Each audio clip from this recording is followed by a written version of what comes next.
स्क्रीनवर दिसणारा हा फोटो हैदराबादचा 35 वर्षाचा डॉक्टर सईद अहमद मोहिद्दीन. वरून साधं आयुष्य, पण तपासात वेगळंच चित्र समोर आलं. तो प्लॅन करत होता सगळ्यात मोठा बायोटेरर अटॅक. गुजरात ATSला माहिती मिळाली की हा डॉक्टर हैदराबादहून अहमदाबादला एका प्लॅनसाठी येतोय.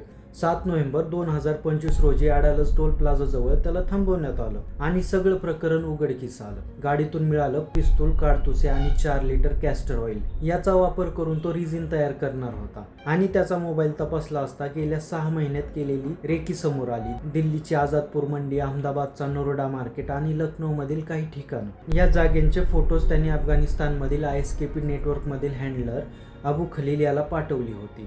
गर्दीच्या ठिकाणी प्रसाद, पालेभाज्या याच्यामध्ये हा पॉयझन मिसळण्याचा त्याचा उद्देश होता.